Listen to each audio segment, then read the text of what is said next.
Hey everybody, Chris Americos here, helping you level up and show the world the best version of yourself. And in the next series of videos, I'm going to tell you how you can speak English fast.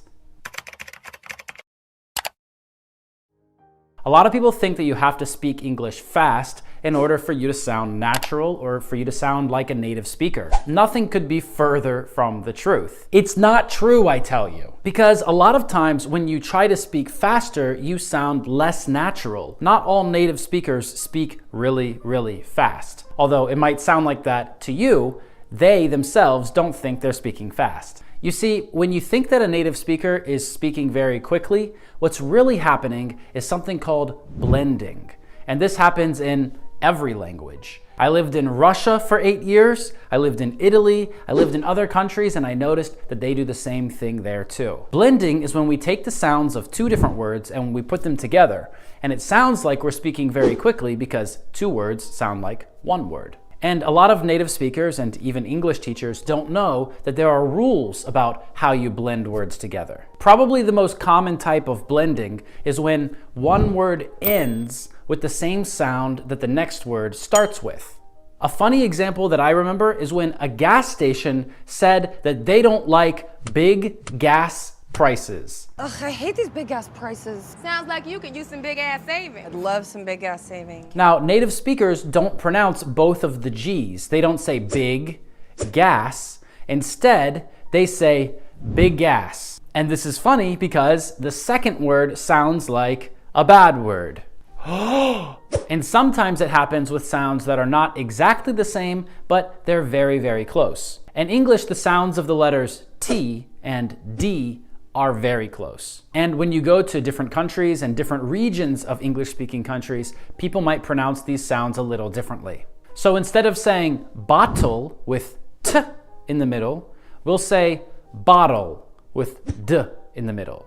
In general, T in the middle of the word can have a few different pronunciations. So in standard British English, it's bottle, but in American English, it's usually bottle. And then in some parts of the UK, people might pronounce it bottle. This uses a sound called a glottal stop. It's where you stop the air in your throat for a second. So it sounds like bottle. Listen to the phrase, a bottle of water. Many native speakers will not pronounce the T sound in the middle of these words. Instead, they will use their regional or local pronunciation. So a bottle of water for most American speakers sounds like a bottle of water. And for some UK speakers, it might sound like a bottle of water. You see, they aren't actually speaking more quickly, they're just speaking differently.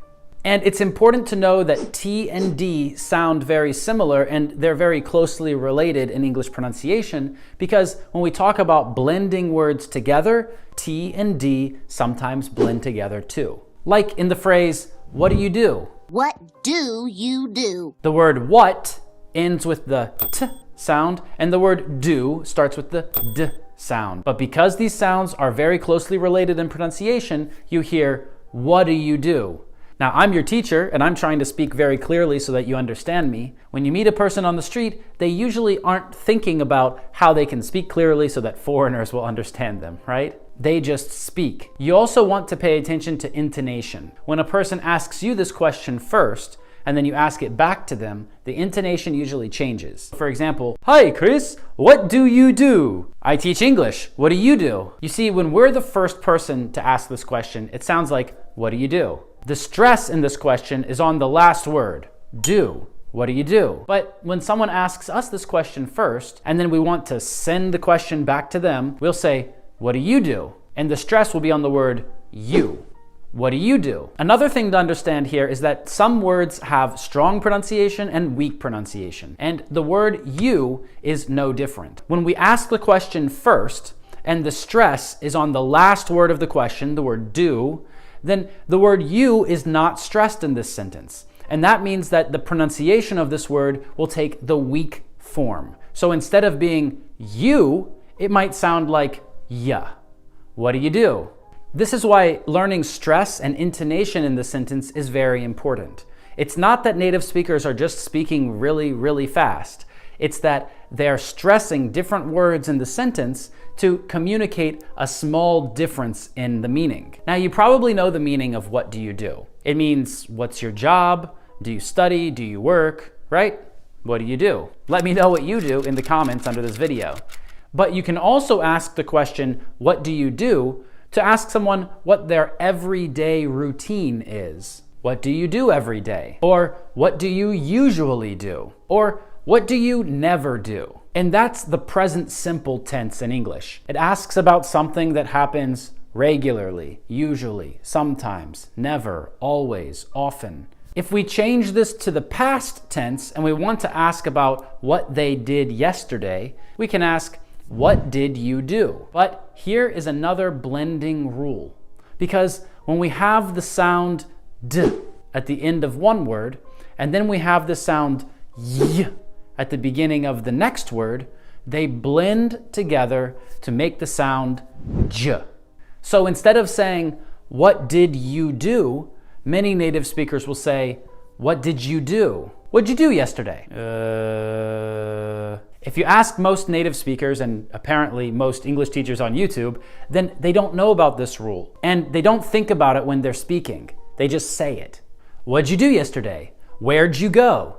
Why'd you do that? So when we have the word did and then the word you, this rule is really important. And it sounds like j instead of d, y. In the question, what'd you do? You can also hear that the end of the word what and the beginning of the word did blend together too. In fact, they blend together so much that you almost don't even hear the word did at all. What'd you do? What'd you do yesterday? What'd you do when I was at work? What'd you do while I was sleeping?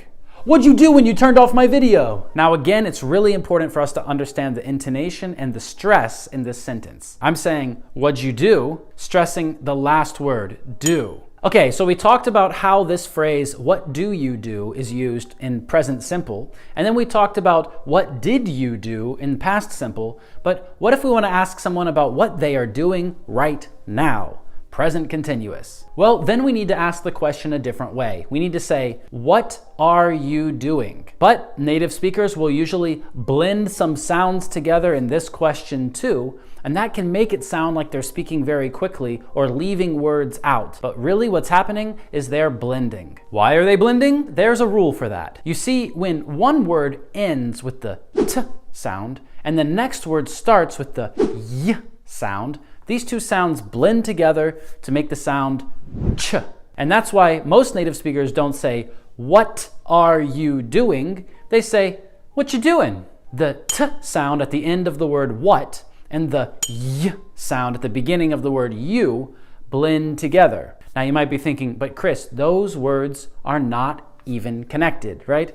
What are you doing? How do we blend them together? That's right. In this question, a lot of native speakers will completely omit the word are. That means that they'll leave it out of the sentence. And in another one of our videos about how to speak English fast, we'll talk about when and where you can omit the verb to be. So this question sounds like, what you doing? What you doing? And again, you is not stressed here, so it takes the weak form. You probably also noticed that the last word of this sentence is doing, and it ends with the letter G, but that doesn't mean that it has the sound G at the end. Although native speakers might say that sound when they're trying to speak very clearly for someone who doesn't understand them. Instead, the end of this word usually has the sound ng, ng, ng. It's a sound that's very far back in your mouth. It's not the sound G, but the sound ng. You can hear this sound in a lot of words that have N and G together, like in the words bring and think. So that's the correct way to pronounce it, but a lot of native speakers make it even shorter than that, and they leave off that last sound completely. They just say doin', goin'. So instead of ing at the end, they say in. And that's why people can ask, what you doing? What you doing tomorrow? Hey, what you doing right now? I'm eating. What did he say? I'm eating. Don't forget about the pronunciation of T in the middle of a word. So instead of eating, it'll probably sound like eaten or eaten. I'm watching TV. I'm thinking about life. I'm making a YouTube video. So as I hope you've learned in this video, native speakers don't actually speak faster than you. They just blend sounds together. and blending happens in many different languages. In the comments below, let me know how words blend together in your language, because I'm really interested to learn how it works in other languages, and this topic fascinates me. I love learning how different languages blend sounds together. If you want more tips and tricks like this, then subscribe to this YouTube channel, because there are more videos coming about how you can speak English fast, how you can understand native speakers, and how you can level up your English and show the world the best version of yourself. My name's Chris Americos. Thank you so much for watching this video. I hope to see you in the next one. Bye-bye. Hey there, I'm Chris from chrisamericos.com, where we help you level up and show the world the best version of yourself. And in today's video, we have part 2 of how to speak English fast like a native speaker. In part 1 of how to speak English fast like a native speaker, we talked about blending. But in today's video, we're going to talk about something different. Another way that native speakers sound fast when they speak English, and that's contractions. Contractions are when we take away part of a word and we add an apostrophe instead. Yes, this symbol is called an apostrophe. Repeat after me. Apostrophe. And adding apostrophes to words is kind of funny to me, because the apostrophe is supposed to make the word shorter, but a lot of times it's just the same number of symbols or letters in the word. So that's something strange about English. Add it to the list. Usually when we talk about contractions, the first thing we think about is the verb to be. We say I am, or you can say I'm. You are, you're. He is, he's. She is, she's. It is, it's.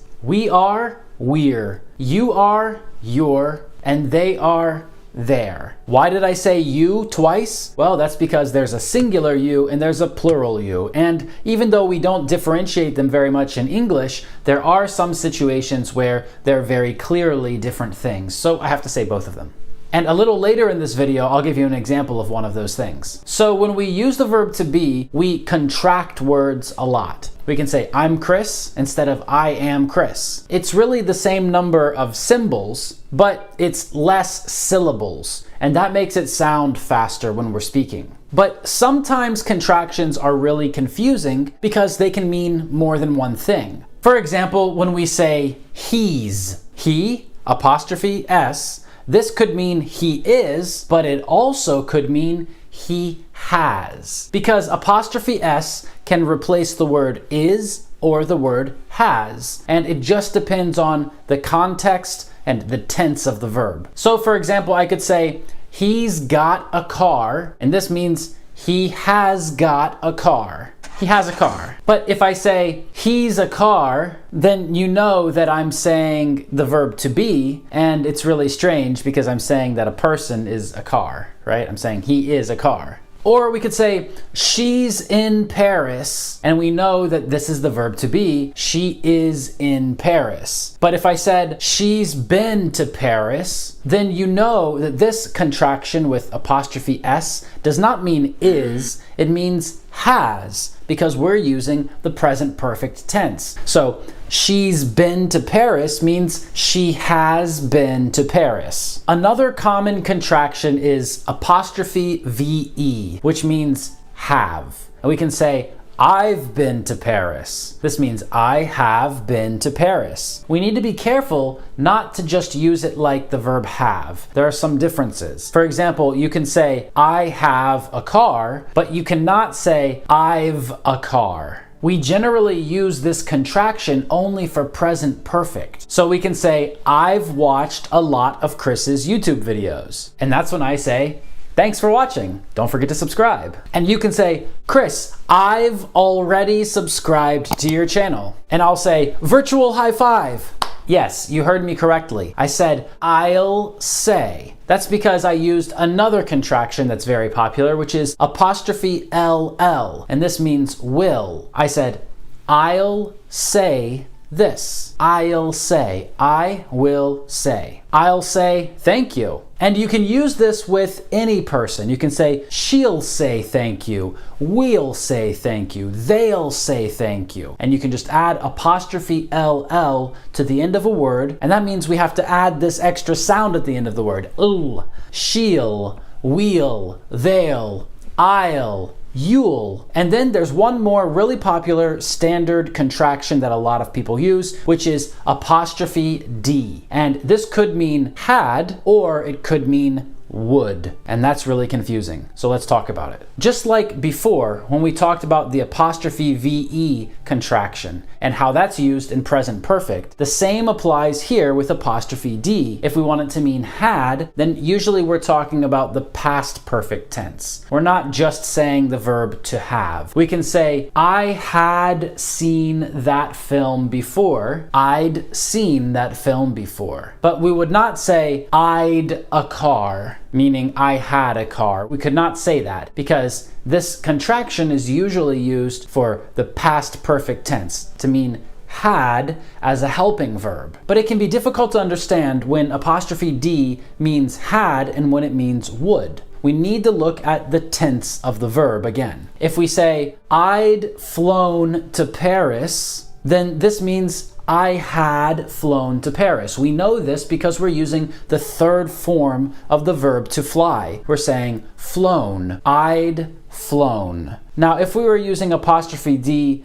to mean would, we would have to say something different. We could say, I'd have flown to Paris. And this means I would have flown to Paris. We need to add in an extra word so that it's the correct tense. We use this a lot when we make polite requests in English. We say, I'd like some chocolate cake. This means I would like. I'd love to meet you in person. This means I would love to meet you in person. So the context around our contraction helps us understand what it means and which words it's shortening. But native speakers do this lightning fast, automatically, and that is what can be a big challenge when you're trying to listen to their speech. In fact, native speakers have trouble with contractions too. Not using them, but spelling them. You'll often see native speakers make mistakes when they're writing something online. They might use its instead of its. Yes, they both sound the same, and that's the problem. So let's talk about that right now. There's a word its, and that doesn't have an apostrophe, and that's not a contraction. That is just a possessive adjective. It's a word that tells us whose thing this is. So let's imagine that we're driving down the street and we see a car with a broken light. And I can say, its light is broken. This is the light of the car. Its light. A car is it. So if I want to talk about something that's a part of the car or something that the car has, then I need to say its without an apostrophe. But many native speakers will make a mistake and write this word with an apostrophe. The difference is that when we write it with an apostrophe, that means it is. And that's not what I'm saying about the car. I'm saying its light is broken. The light of the car is broken. But if someone asks me, whose jacket is this? I can say, it is my jacket. I'm using the verb to be. Another very common mistake that native speakers make is with the words there, and there. And yes, all three of those words sound exactly the same to us. But only one of them is a contraction. So first of all, we have the word there, which is not here, it's there. Then we have the word there, which is like the word its that does not have an apostrophe. It tells us that it's part of something or something that they have. So we might say, do you see those two boys? Their father works in the government. It's the father of those two boys, the father of them, their father. But there's also a word there with an apostrophe, and this uses the verb to be. They are. So I can say, do you see those two children? They're boys. They are boys. Another common mistake for native speakers is the two words whose and whose. One of these words does not have an apostrophe. It's not a contraction. And again, it just tells us that it's part of something or someone has it. So I can say,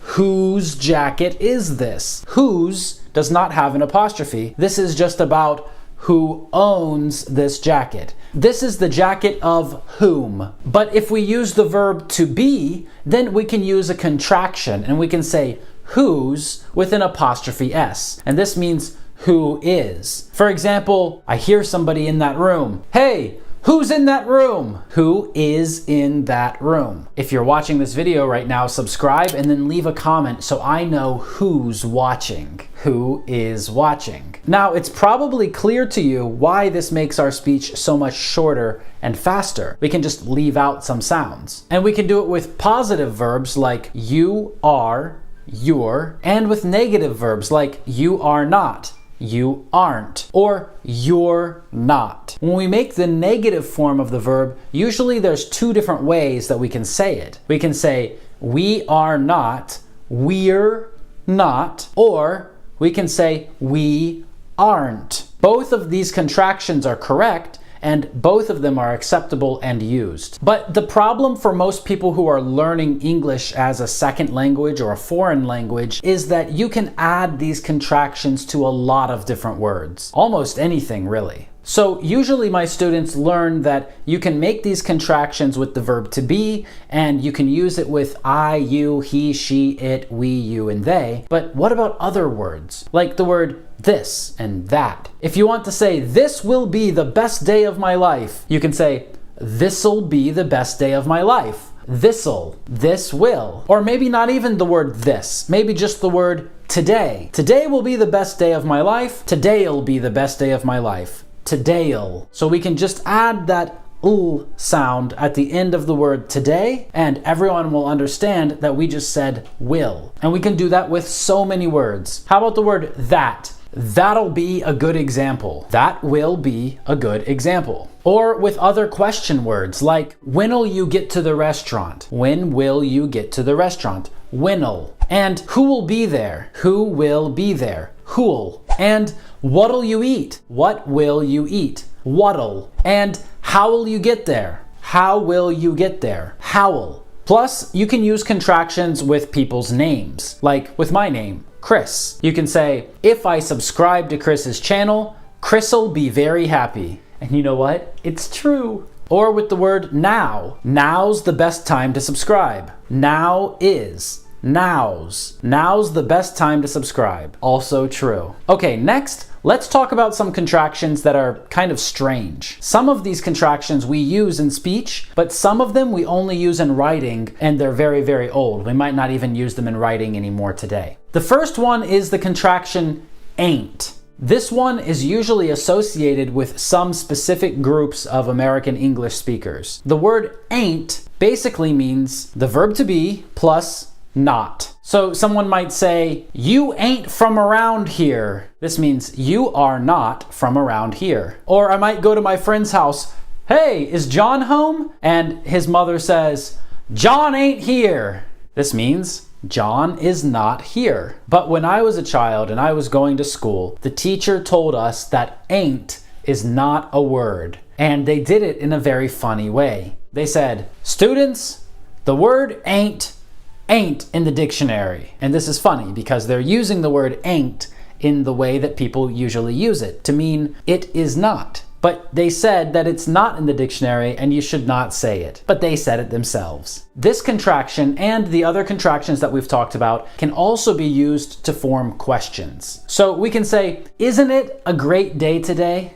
Isn't it? Is it not? Or if you see me walking down the street, you might say, hey, aren't you Chris? And I'll say, yeah, I'm Chris. And then I'll look into your eyes and I'll say, aren't you subscribed to my YouTube channel? And that's when you'll show me your phone and you'll say, yeah, Chris, look, I'm subscribed. So you can do the same thing with the word ain't. You can say, ain't you subscribed? And that means aren't you subscribed, or are you not subscribed? The contraction ain't can also be used to replace present perfect helping verbs like have and has. And so someone might say, ain't you been to Paris? And they mean, haven't you been to Paris? The contraction ain't is technically incorrect, but it's a helping verb that some people use to form the negative or question forms of a verb. And yes, people do say this today. The next contraction is something that's very old that nobody really says today, but you might see it in old writing. And this is the contraction er, which is E''er, and it means ever. I would expect to see this contraction if I were reading Shakespeare, but I wouldn't expect to see it if I were talking to a person who's alive today. For example, I do not see why I should e'er turn back. It sounds strange to me, but I've seen it written. Another really strange way that we might use a contraction is by putting two contractions together. For example, the word heed of. This is HE apostrophe D apostrophe VE. So we have two contractions in one word. Oh my God. And heed of means he would have. We can also say she'd of, or I'd of, or you'd of. If that had happened to me, I don't know what I'd have done. This is another funny thing that native speakers do. They might not write this word the same way that I've written it here with two apostrophes. Instead, they might write it like HE apostrophe D and then the word of. Because when native speakers pronounce it, the apostrophe VE very often sounds like the word of. So sometimes in writing, a native speaker will write the word of when really what they're trying to say is apostrophe VE. So instead of saying, I don't know what I'd have done with two apostrophes, they might say, I don't know what I'd have done with I'd and of. And of course, there's going to be absolutely no difference if someone's just speaking to you. But if someone is writing to you, it might be confusing. And this is where we have to think about what the sounds sound like in spoken language, and then how that person is trying to put those sounds into writing. Another very popular contraction that people still use today is the contraction ma'am. And this means madam. American English speakers use this a lot when they're trying to speak politely and use formal language. For example, if we're speaking to a man, I'll say, excuse me, sir. Excuse me, sir.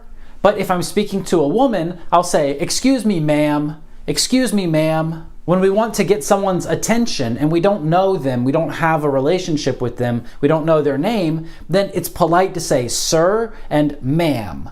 Another very common contraction is o'clock. And it's not o'clock. We usually say o'clock. So it kind of sounds like a clock, like if we're just talking about an object. One thing that I've noticed is a lot of people who are learning English from books, they see that in the books it's always written 5 o'clock, 10 o'clock, 12 o'clock. 9, 10, 11 o'clock, 12 o'clock. Rock. But native speakers honestly don't say o'clock a lot. Instead, we just say 5 or 6 or 7. We say, I'll see you at 5. We don't have to say, I'll see you at 5 o'clock. Some people say it, but you don't have to. And it's more common not to say it. But what does this contraction really mean? O'clock stands for of the clock. So when someone says 7 o'clock, it means 7 of the clock, which sounds really funny to me. The next two contractions are used a lot in classic writing, but people don't usually use them in speech today. The first one is tis. This is apostrophe T-I-S,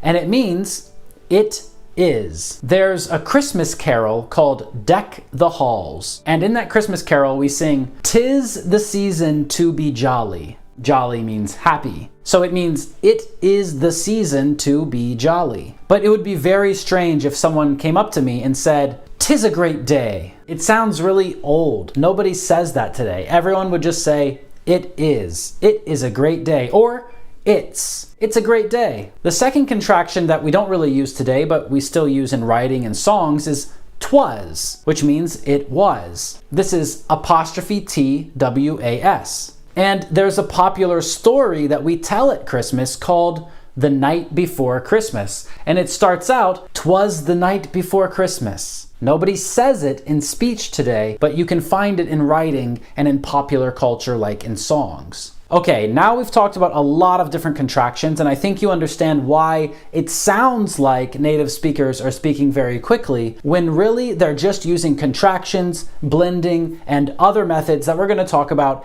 in the next few videos of this series. Oh, but I almost forgot. One of the most commonly used contractions today in American English is y'all. Y''all. And this means you all. Earlier in the video, I told you that I would give you an example of how you, singular, one person, is different from you, plural, many people in English. So many of my students think that the word you is only about one person. And they say, well, Chris, in my language, we have a special word for you as a group of people, not just one person. But in English, you only have you. And I look at them and I say, that's not true. We have singular you and we have plural you like most other languages. The word y'all is a good example of how we use plural you in English. Now, this is not something that is standard English. There are some groups of speakers, and usually American English speakers, who use this word a lot. So instead of saying, I'll see you all later, they might say, I'll see y'all later. I'll, contraction, see y'all, contraction, later. I will see you all later. Y'all, which is many, is clearly different from you, which is one. But again, not everybody speaks with y'all, and when you're first learning English, it's probably not a good idea to use words like y'all. Instead, you can just say you all, and that means we're talking about more than one person. You can also say you guys, you girls, you ladies, and any other group of people. You accountants, you English teachers, you subscribers. Thank you so much for watching this video. Make sure you press like, press subscribe, and click that bell button so that you get notified when new videos come out and so that you know when we go live. And then you can come join us for live speaking practice. Write a comment under this video and practice using some of the contractions that we talked about today, and I'll try to answer you by responding to your comments too. There are more videos like this coming very, very soon, so subscribe and I'll see you in the next one. Bye-bye. Hey everybody, Chris here from chrisamericos.com, where we help you level up and show the world the best version of yourself. And in today's video, I'm going to tell you how you can speak faster like native speakers using 22 different filler words. What are filler words, and should you even use them? Well, in this video, I'm going to give you 22 examples of filler words in English and explain what they mean and how you can use them. But first, subscribe to this channel and click the bell button to get notified every time we publish a new video or when we go live, so you can join us for live speaking practice. Now let's get started. A filler word is just a word that we use when we don't know what to say, or when we're taking some time to think about what we want to say next. Many people say that filler words are unintelligent and that you shouldn't use filler words. But I think the complete opposite. I think that when you're speaking a foreign language, filler words make you sound more natural because native speakers use filler words a lot. Now, if you see someone giving an official speech, like the president or someone at a big work conference, then probably they don't use many filler words because it doesn't sound right. It sounds like they don't know what they're going to say next. And those speeches are planned and scripted, so they should know what they're going to say. But when we're just talking with people in real life, we use a lot of filler words because sometimes we need to take a pause and think about what we're going to say next. And I think that you'll agree that it's better to think before you speak. Otherwise, you might say something that you don't want to say. And the first filler word actually isn't a word at all. It's just a sound. And different people might make different sounds to say the same idea. I usually say, or I might say, or some people might say, and they might do this at the same time. They might just scratch their head like, I don't know what I'm gonna say next. You've probably heard English speakers make some kind of sound like this. And sometimes it can be confusing because you don't know if that sound is part of the word that they're going to say or if they're just thinking before they say the word. So it might sound a little bit like this, right? So making this sound really shows a person that you're thinking and you haven't stopped speaking. Because if you just completely stop speaking while you're thinking about what to say, then the other person might think you're finished speaking and it's their turn to speak. Filler word number 2 is also just a couple of sounds. It's oh and ah. And we use these sounds to show surprise or to show someone that we hear them. We use them a lot with active listening, where we just need to show the other person that we understand what they're saying, we hear what they're saying, and they can continue. But they might also be used as a reaction to what someone has said to us before we start speaking and saying our own opinion. So maybe Mike says to me, Chris, I'm not coming to your house tomorrow. And I say, oh, I thought you were coming to my house. So the word oh just shows that I'm surprised, I hear him, I received this information. Or maybe John says, Chris, look at my new car. And I say, ah, that's a cool car. And I'm just showing him that I'm reacting to what he said. I heard what he said. But, these sounds, oh and ah, they don't really add a lot of meaning. But enough with all the sounds. Let's go to filler word number 3, which is so. This is one that I hear a lot of people make mistakes with. And that's because the word so has a few different meanings. It can mean very, like I'm so tired. It can mean that's why. It can give us the reason why we do something, like the phrase, that's why. I was tired, so I went to sleep. We can also use the word so to mean the same or exactly that. And we can do this after somebody says something. So a person can ask me, Chris, do you think Mike is tired? I think he looks tired. And I can say, yeah, I think so. And this means I think the same thing that you just said, or I think exactly what you just said. I think he looks tired. I think so. If we want to disagree with what was said, we can say, I don't think so. Or we might also use this word to say, I like things to be a special way. Like in the Friends episode where Ross says,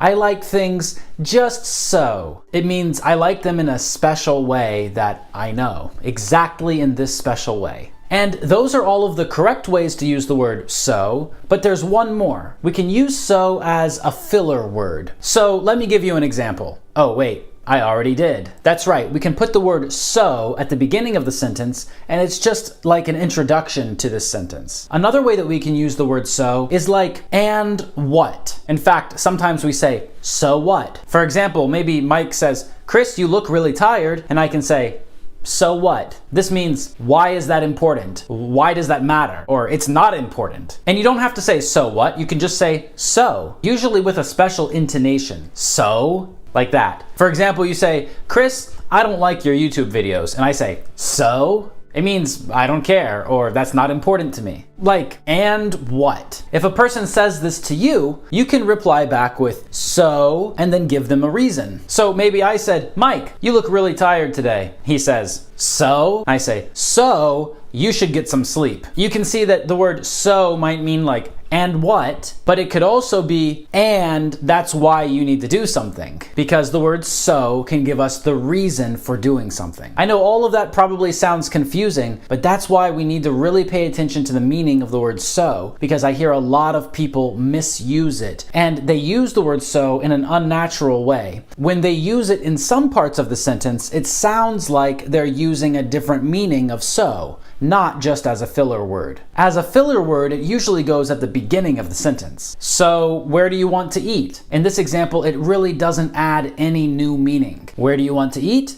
And so, where do you want to eat? Just gives us an introduction into the question. Maybe the person needs to take a pause before speaking, or maybe they're just thinking about what to ask. It would be okay for a person to say, I'm Mexican, so I like Mexican food. This means because I'm Mexican, this is the reason that I like Mexican food. But it does not make sense if somebody says, I'm Mexican, so do you want to get something to eat? Because here the word so doesn't sound like a filler word. Yes, it's two different sentences, and so maybe the person who's speaking thinks that it's just a filler word here. But to me, it sounds like they're saying that this is the reason for something. They're saying, I'm Mexican, and that's the reason why do you want to get something to eat? See, it just doesn't make any sense. And it's really confusing when I hear people who are learning English use the word so like this. They're trying to use it as a filler word, but it's not really a filler word when they use it in a sentence like this. So, if you want to use the word so as a filler word, it's best to use it at the beginning of a sentence and not connect it to another idea. Filler word number 4 is well. And this is another one that I hear a lot of people who are learning English use too much or incorrectly. Well is similar to so because we use it a lot at the beginning of sentences. Oh, you want an example? Well, I'll try to think of one.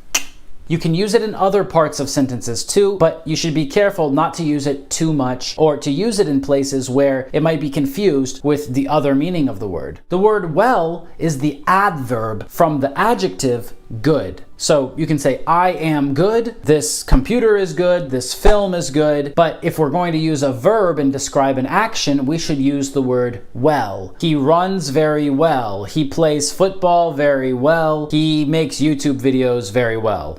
Don't forget to subscribe.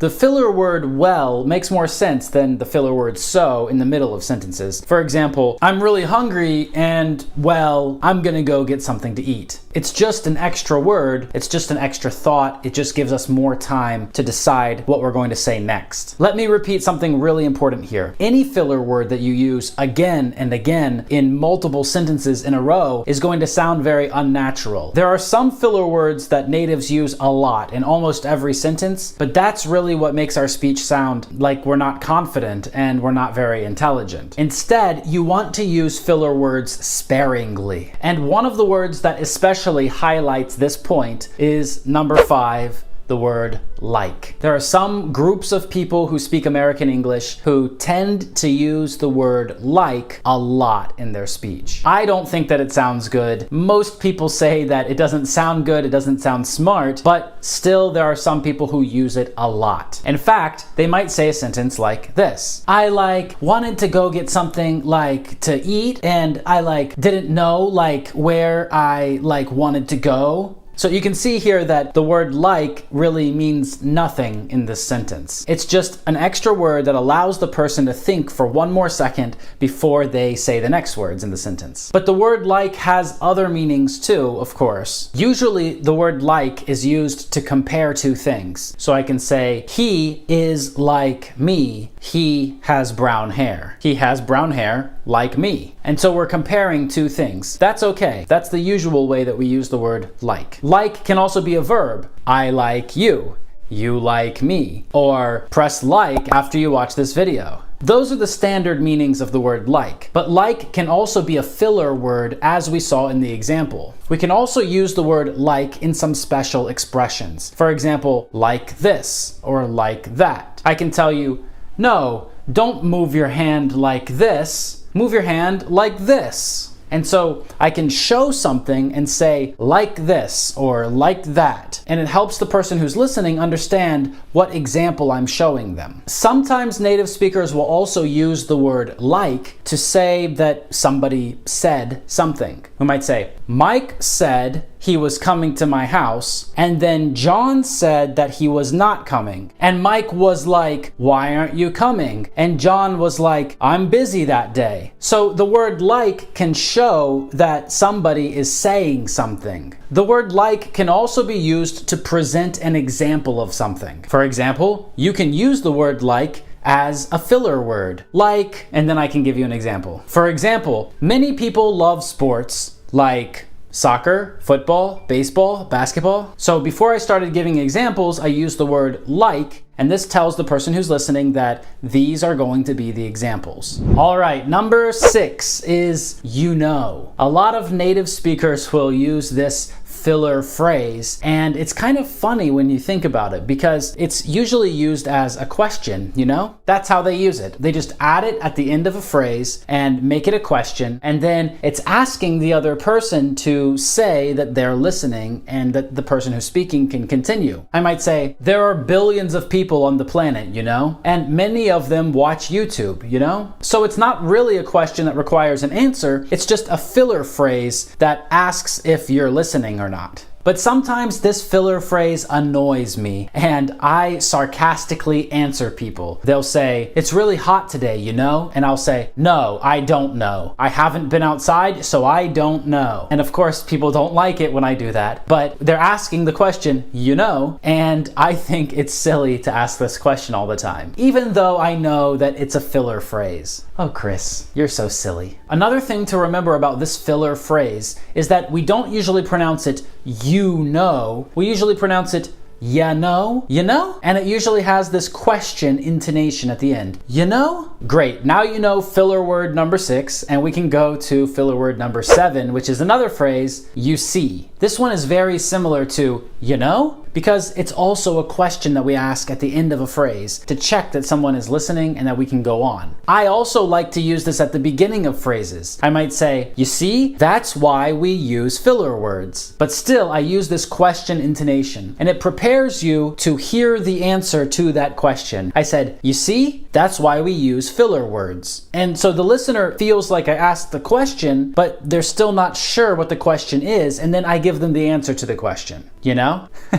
In this video, you probably hear me use a lot of filler words in different places, even when I'm not giving examples. It's very hard to control your speech and to hold back and keep out all the filler words. And if you look back at my previous videos, I'm sure I use a lot of filler words and filler phrases. But it's really hard not to do it, you see? All right, the next filler word, some people might say isn't a filler word at all. They might just say that it's a regular word. It's the word very. And I include it in my list of filler words because people use it too much. It doesn't sound good if we say, it's very hot, so I'm not going to wear very many clothes because I'm very sensitive to the temperature. Actually, that sentence wasn't too bad because we just used the regular meaning of very 3 times. It's just very repetitive. But sometimes people use very to give them more time in the sentence. They'll say, yeah, today was very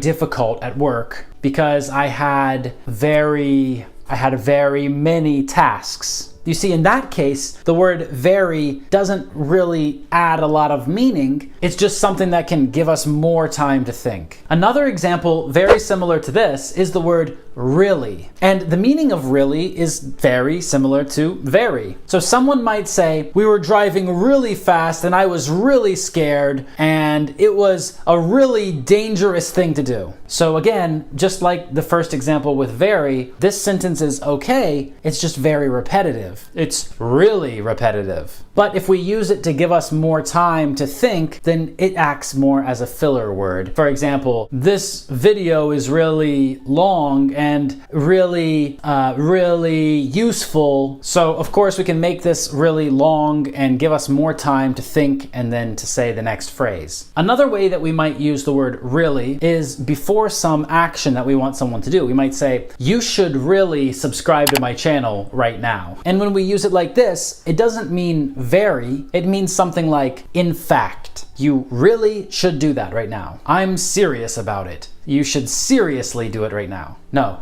really, subscribe right now. Filler word number 10 is the word just. This is another confusing one because it has a few different meanings. A lot of people use it as a filler word. They just throw it in the middle of the sentence and just want to give them more time to speak, and that's why they just use this word in just every place in the sentence. So you can see in that example how someone might use the word just as a filler. Very often the word just is used to mean something like only. I just asked a question. I only asked a question. I just went in the shop to buy some bread. I only went in the shop to buy some bread. But just can also mean that we've done something not long ago. We've done it very, very recently. So in the example, I've just gone in the shop to buy some bread, this could mean that I very recently went in the shop to buy some bread, maybe 30 seconds ago. The word just also has another meaning that a lot of people don't know, and this is correct or right. We can say, he is a just man. Here, the word just is an adjective that describes a person or a system. It's connected to the word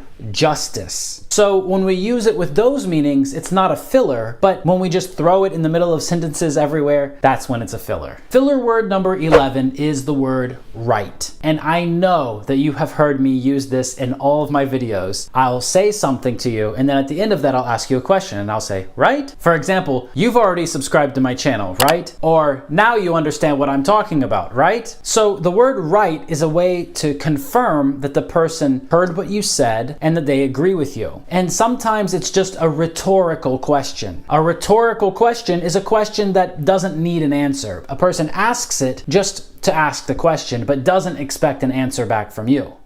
right? Right. Native speakers use this a lot. And again, it's something that annoys me a little bit, even though I sometimes do it myself. I mean, I'm just speaking and I'm thinking of what I'm going to say next, and I don't know what to say, so it's okay to say something just to give me more time, right? Usually the phrase I mean is used to clarify something that we've already said. So I could say, I don't want to eat right now. I mean, I'm not hungry. And in this way, I'm saying the same idea with two different phrases. So if the person didn't understand me in the first phrase, I can use I mean, and then give them a clearer understanding of what I was saying. But very often the phrase I mean is just used to give the speaker more time to think. And number 13 on our list is very similar to I mean. It's I guess. I guess it's time for me to think of better examples. The phrase I guess is sometimes used so that we don't have to ask a question. We can just say something and the other person will understand that we are thinking about something in our own minds. And it tells the person that really we want an answer, but we haven't asked a question directly. So maybe Mike tells me, Chris,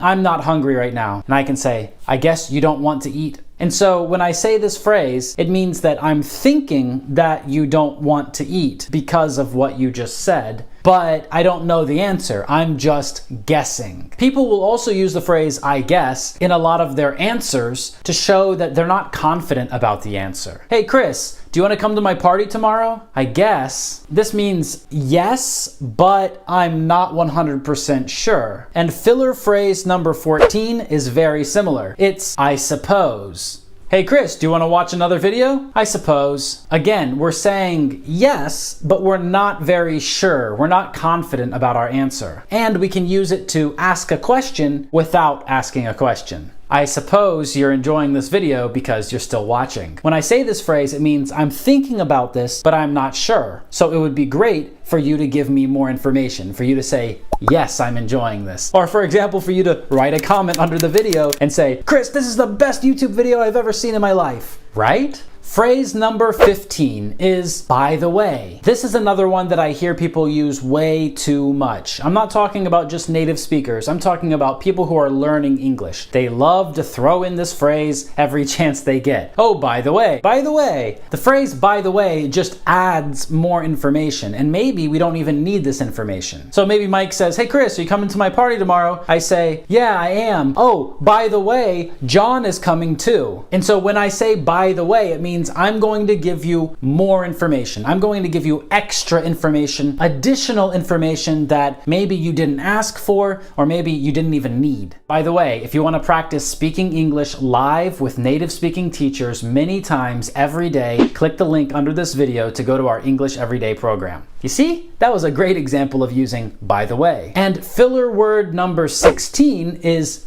anyway, or many people will say anyways, and they both really mean the same thing. So the last phrase we talked about was by the way, and this just introduces new extra information. But when we say anyway or anyways, it closes the information that came first, and then it introduces something new. So Mike tells me, hey Chris, I'm not hungry, so I'm not gonna eat right now. Anyways, I'm going to John's house later, and I'm gonna eat there. And when he uses the word anyway or anyways, he separates these two phrases. He closes the first idea and then opens the second idea. And this filler word is great if you just want to change the topic or change the subject of your discussion. Maybe people are talking about something that you think isn't important, isn't useful, and you can say anyways, and then you can go to a new topic. This is really funny when a person is saying something that doesn't really make sense or it's kind of strange.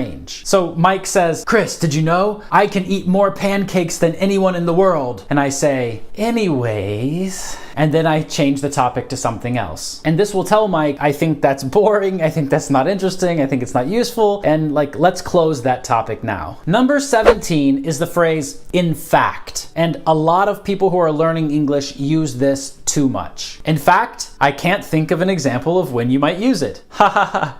This is probably used more of a filler phrase in writing than in speech because it sounds a little more formal. It's hard to come up with an example using this phrase. In fact, I don't know if I've ever used it in speech. I'm just kidding. Of course people use this, but you should be careful not to use it all the time. The next filler word, which is number 18 on our list, is seriously. Now, you can use this word in its regular meaning and it's not a filler. I seriously want to help you learn English. It means I'm serious about it. I'm not joking, for once. But sometimes we just use this word to react to what somebody says. Hey, Chris, I can eat more pancakes than anyone in the world. Seriously? It means, are you serious? We might also say, really? And this filler word and the next 4 filler words all end in ly, which usually means that they are adverbs. Not always, but usually. And they might make the person who's listening think that we're expressing a lot of emotion, but really it might just be a filler to give us more time. So I might tell John the story of what Mike was saying before, and I might say, John, Mike seriously told me the story of him eating pancakes 100 times. He seriously thought I was interested. So the word seriously does have a meaning here, and we could say that I'm just telling John something and I'm very serious, but that's not really what's happening. I'm just using this word to give me more time to think and to add some extra emotion without really choosing better words. And filler word 19, which is actually, has a very similar use. I can tell you that Mike actually told me a story about how he could eat more pancakes than anyone in the world. He actually thinks that he can do that. And again, the word actually in this case means something like really or seriously. We might also use the word actually at the beginning of a sentence. So Mike might ask, hey Chris, do you want some pancakes? And I say, actually, I'm hungry, so yeah. And in this case, it means something like in fact. Like, I really am hungry, so yes, I will eat some of your pancakes, Mike. Filler word number 20 is the word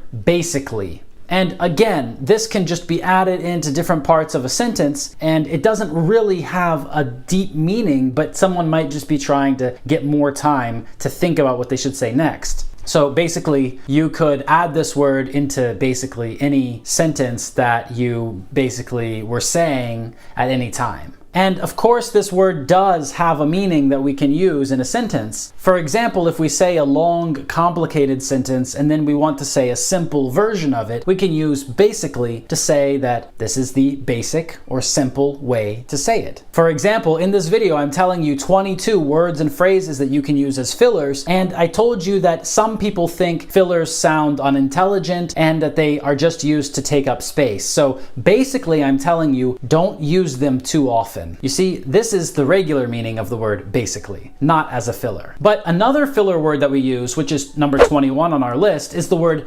obviously. Native speakers love this word. Obviously. It means that you should already know. You should already see the answer. Mike told me his pancake story and obviously I wasn't interested. So obviously I just said, okay, whatever, Mike, and I obviously just left and went home. So when we use obviously, it means that we're saying that it should be very clear to you, that you should already know this before I say it. It is obvious. And obviously, people do use filler words. You just need to be careful not to use them too frequently. And that brings us to number 22 on our list, which is the word literally. A lot of native speakers like to use this filler word to exaggerate something. To exaggerate something means to say that something is bigger than it really is. So we have an idiom in English. We can say, I'm so hungry that I could eat a horse. Why a horse? I don't know, but that's what we say. And sometimes a person might say, I could literally eat a horse. So when they say I could literally eat a horse, it means that they are very serious about this, that they really could eat a horse, that it's not just an idiom. But the problem is that a lot of native speakers today use the word literally when they are not literal about something. It means they don't really think that, or they're not really going to do that, but they use the word literally anyways. They literally use this word everywhere. That was an exaggeration, yes. So maybe I'm driving to Mike's house to pick him up and I'm 10 minutes late. And when I get to his house, Mike says, I've literally been waiting for an hour. And what he's saying is not that really he was waiting for an hour, but he's saying that he's been waiting for a long time. Sometimes it's difficult to understand when a person really means that they literally did something, and when a person is just using the word literally as an exaggeration or as a filler word. Sometimes it's hard even for me to understand the difference there. But at this point in our video, you've literally learned 22 filler words or filler phrases. And you know what it's time for now, right? Well, I mean, in fact, you should, right now, really subscribe to this channel. Make sure you press like, press subscribe, hit that bell button so that you get notified and you can join us when we have live speaking practice, and write a comment down below using your favorite filler word or filler phrase. And I'll see you in the next video, okay? I'll literally see you in the next video. Bye-bye. Hey everybody, Chris here from chrisamericos.com, where we help you level up and show the world the best version of yourself. And in today's video, we're continuing our series about how to speak fast like a native speaker. But this time, we're talking about reduced pronouns and other words that people pronounce differently when they're speaking quickly and when words are not stressed. When you're listening to how native speakers talk in English, you might think that they speak really fast. And sure, sometimes they do. But also, it sounds like they're speaking fast because the sounds that they say aren't always very clear. At least they're not clear to people who are still learning English. And a big part of this is understanding the strong form and the weak form and how that changes the pronunciation of a word. We've talked about this a little bit in our previous videos, but today we're really going to focus on how some words are pronounced very differently when they're stressed in the sentence and when they're not stressed. And specifically, pronouns. But what is a pronoun? A pronoun is a word like I, you, he, she, it, we, you, they. Those are subject pronouns. We also have object pronouns. Me, you, him, her, it, us, you, them. There are other categories of pronouns too, but today we're going to focus on the reduced pronunciation of some pronouns. These are words that you think you know, but you might not know them. Or you might not recognize them or understand them when a native speaker is speaking. The first and maybe easiest example of this is the word you. Like we've talked about in some of our previous videos, the word you has a weak form and it sounds like ya. In fact, sometimes native speakers even write the word differently. They might write Y-A instead of Y-O-U. And this shows you how they're thinking about the pronunciation when they're writing. They're thinking about pronouncing this word like ya instead of you. You know what I mean? For example, in the sentence, I don't know what you want, there are two things that are happening in this example that are important to understand. And we've talked about them before, but we'll quickly review it right now. First of all, the word you is not stressed in this sentence, so it doesn't take the strong form you, it takes the weak form ya. Secondly, the last sound of the word what, t, combines with the first sound of the word you, y, to create a new sound, ch. That's right, t plus y equals ch. So instead of saying, I don't know what you want, we say, I don't know what you want. What you want. What you want. Some people might pronounce this, I don't know what you want, with a u. Or some people might pronounce it, I don't know what you want, with a y. Or some people might pronounce it, I don't know what you want, with an sound instead of an oo sound. And many times native speakers and teachers will specifically pronounce the word with its strong form to make sure that it's clear and understandable for the person who's listening to them, especially in situations where we're making a YouTube video, or where we're teaching someone English, or where we're speaking with someone who's from a different country and still learning English. In these situations, it's common for the native speaker to speak a little bit differently so that all of the sounds are clear. But typically, when you hear two native speakers speaking with each other, they're going to reduce some of the sounds to speak quickly and more naturally. Another example of a reduced sound is with the word your. And this happens with both your as a possessive adjective, meaning your car or your house, and also with your as a contraction of you are, like you're the greatest English teacher on YouTube. And then I say, no, you're the greatest subscriber. You can already hear that with my American accent, this word sometimes sounds like your instead of your. But the word your can also be further reduced down to your. So we can say, it's your house. And we can say, you're a great student. We can do the same thing with the word yours, which is reduced to yours. So for example, we can say, whose car is this? Oh, it's yours. Is this mine? No, it's yours. When we pronounce it like this, it sounds similar to hers, yours and hers. But it's important to remember that different people in different places pronounce these words differently. So some people might say yours, some people might say yours, and some people might say yours. But they're all saying the same word. Now, in many cases of sound reduction, what's happening is we're reducing the vowel sound down to a neutral schwa sound. And the schwa sound is used very often in English when a word is unstressed. If you don't know what the schwa sound is, this is basically when we drop the sound. We say instead of the real sound. Probably the best example of this is in British English when they say a word that ends with ER and it sounds something like teacher, whereas in American English it would be teacher. But American English uses schwa sounds all over the place too, like in the word vegetable, where the letter A is reduced to a schwa sound.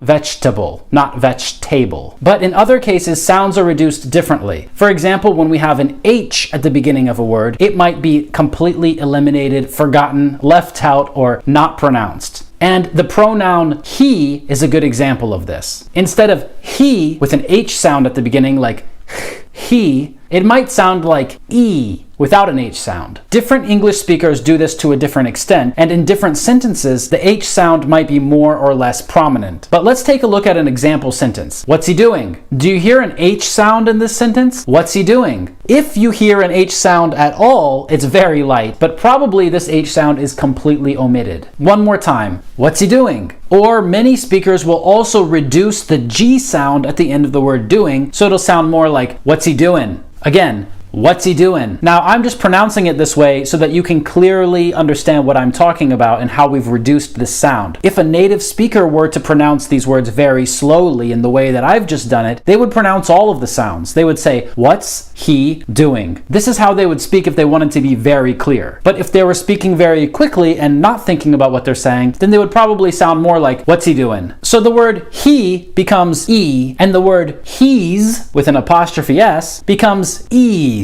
For example, I don't know what he's doing. I don't know what he's doing. It's important for me to also tell you that sometimes a person might pronounce the H sound. And you might be thinking, but Chris, you just said that you don't pronounce the H sound, so what is it? Do you pronounce it or do you not pronounce it? Well, you can actually do both, but most of the time English speakers are not going to pronounce it in the sentences that I've just given you. However, you could pronounce the H sound with a small difference in meaning. So listen again. If they're speaking quickly, John and Mike might say, what's he doing? I don't know what he's doing. And you don't really hear any H sound. But if we change it and we add in this H sound, what's he doing? Then it draws more attention to the word he. And maybe the person we're speaking with will think, they really want to show me how he is not another person. So even though we didn't really stress this word in the sentence, we gave the word he more stress than we would if we didn't pronounce the H sound. So listen to how this question sounds if we completely stress the word he. What's he doing? In this case, it's clear that we're focusing on he, not another person, but he. When might we use this in a sentence? So for example, John asks me, hey Chris, how's Mike doing? And I say, he's good. He's still living with Brian. And John says, oh, Brian? How's he doing? You see, he stressed the word he to show that he's talking specifically about Brian, not about Mike, not about Chris, not about someone else, only Brian. And there are other words where this happens too. So pronouncing the H sound might put more stress on the word and might change the meaning a little bit or make someone think that we're trying to focus attention on that word that starts with H. So it's better or more natural not to pronounce the H sound.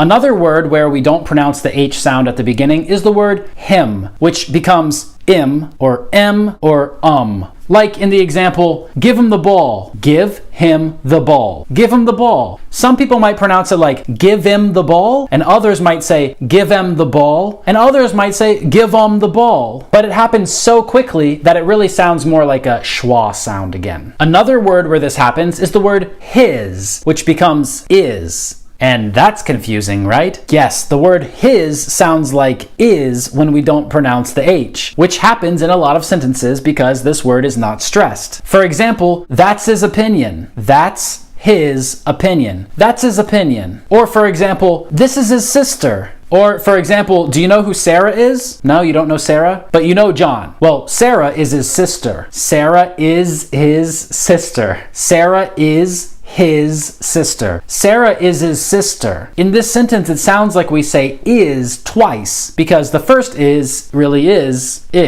and the second is his. That sounds like a Dr. Seuss book. And this is not just about the words he, him, and his. It's also about the word her. Her changes to So if I ask you about Sarah, I can say, do you know her? Do you know her? Do you know her? Or I can say, give her the money. Give her the money. Give her the money. Give her the money. This can be quite confusing because we add as an ending to a lot of words, right? And in this example, I said give her the money. So giver sounds like a person who gives, a giver, right? But that's not what it is. It's two different words. It's give her, but we've reduced the H sound, so you don't even hear it. Give her the money. Give her the money. Since we're talking about pronouns and possessive adjectives, another word to understand is the word our, because a lot of people don't pronounce it our, they pronounce it are. And the same with the word ours. People might pronounce it ours. So they might say, this is our house. It's ours. And other English speakers might pronounce it, this is our house. It's ours. These differences in pronunciation aren't really about reducing sounds, it's just about accent and pronunciation. And another example of how accent and pronunciation of pronouns might be different in different places is the word they and the word them. You see, in some parts of the world, English-speaking people don't pronounce the sounds th and th, and instead they say other sounds. And you're probably thinking, thank you so much, I hate saying those sounds, it's so hard to say those sounds, and they don't sound good anyways, so if I don't have to say them, then I'm not gonna say them. But wait, because most English speakers in the world do say those sounds. You do need to say them. However, there are some places where people don't say them. So it's important to understand those people, but you should probably learn to say them. Aww.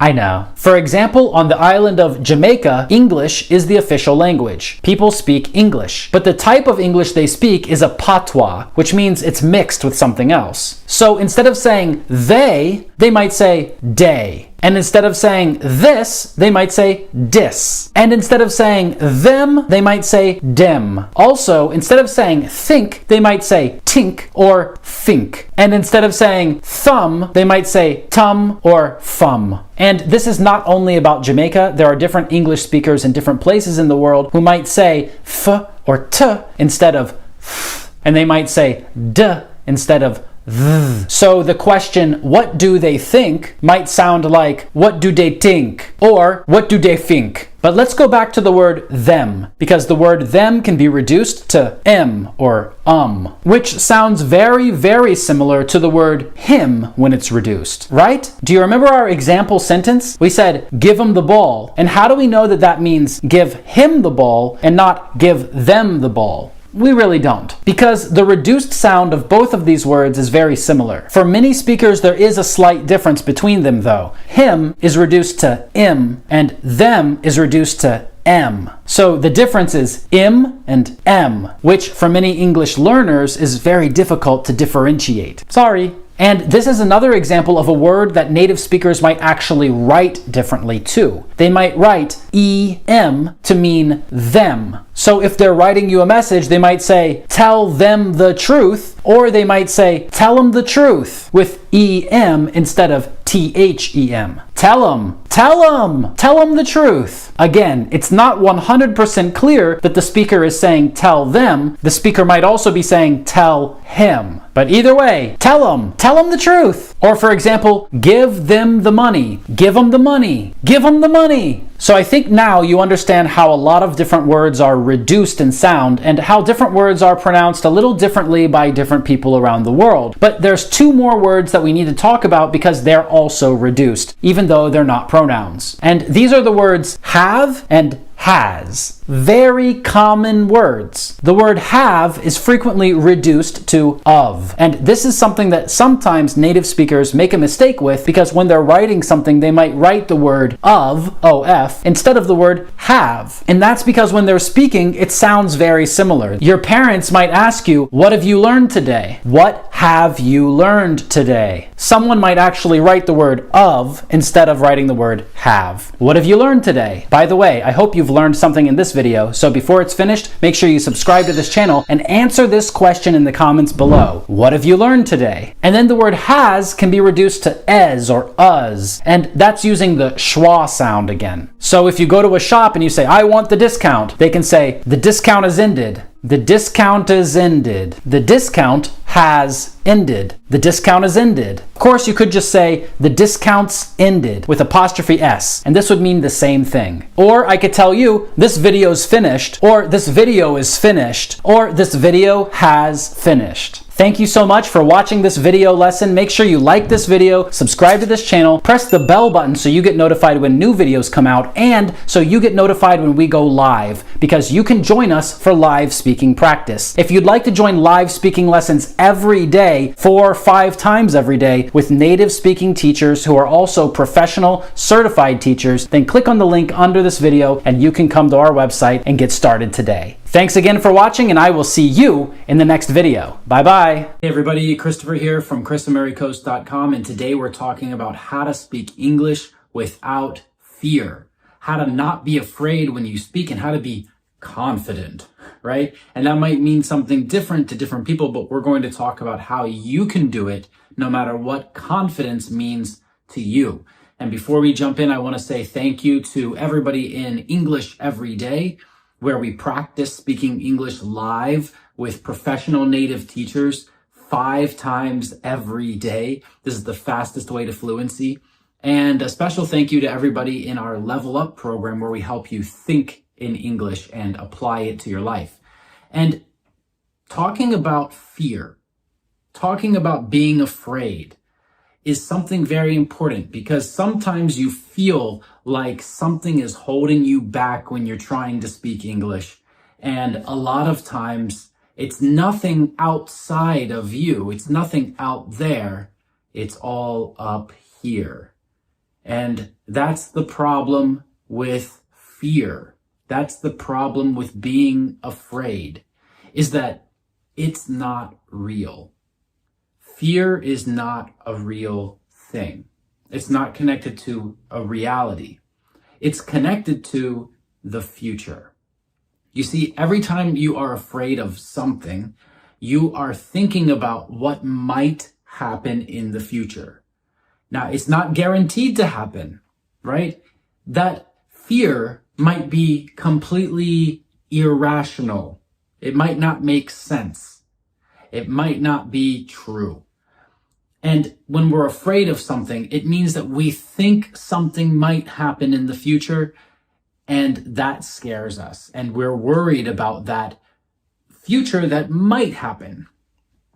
And sure, maybe something happened in our past that makes us think this future thing will happen, but most of the time, it's just our imagination. It's just in our minds, and we're just creating this possible situation. And that's where the fear comes in. Because if you are afraid of heights, like if you're afraid of standing on tall buildings or high places, then you are imagining that something bad will happen when you are in that place, right? You imagine that you will fall. But you haven't fallen. You didn't fall, right? So that thing didn't happen. So it's not real yet. And it may never be real. And yes, your fear may help you from not being in that situation where it becomes real. So yes, sometimes fear is good. But many times our fear is about something that will never happen. And if we look at a fear of speaking English, or fear of speaking to new people, or fear of speaking in front of people, or fear of speaking on camera, all of these fears are about something that might happen after that. And for a lot of people, the fear of speaking English is about thinking what other people will do or say or think after you speak. Right? Oh, if I speak and I'm wrong, then people might think that I'm stupid. People might think that I don't know what I'm talking about. People might not want to talk to me. People might think something bad about me. These are the ideas that are going on in someone's mind when they are afraid of speaking English. And this is a problem because many, many times those things are not real. The person will not think something bad about you. The person will not say something negative to you. The person will understand you, okay? So a lot of times people are afraid, but they don't need to be because it's not a real thing that's going to happen. But they're afraid because they're thinking about what might happen in the future. And I'm going to tell you about another way that you can do this. It's called emotional regulation. This means that you control how you feel. And by using strategies that help you control how you feel, you can take away that fear. You can take away the idea that something will happen in the future that hasn't happened yet. When we control our emotions, it's really controlling how we think about what's happening around us. The problem with speaking any foreign language is that when you start speaking it, you don't know it, right? You don't know it. And that's why you tell yourself, I don't know it. And then you go to other people, and when you come up to them, you're thinking in your own brain, I don't know this language. And then you speak.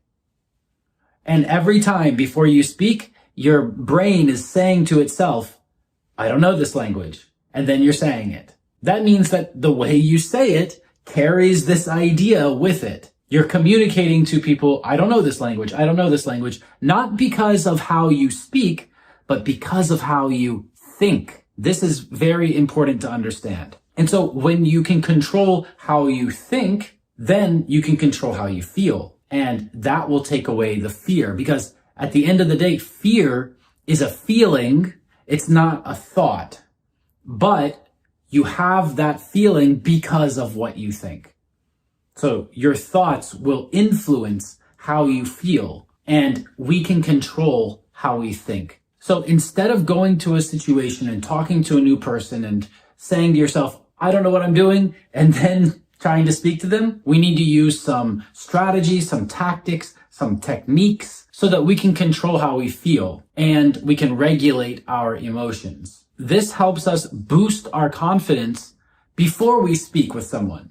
And some of these things might sound silly in certain situations, but you can do them very quickly or unnoticeably, very secretly, and it will help you to remind yourself that you can do this. Remind yourself that you want to send a different message when you speak this time. So the first one that we're going to talk about today is called power posing.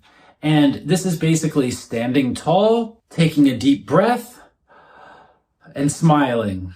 So if you can do that, then you're going to push more power, more confidence into what you're saying. This doesn't change how you think, but it's a physical way to give your body and mind the resources that it needs to feel confident, right? So we can do this little exercise, which is basically just stand, take a breath, and smile.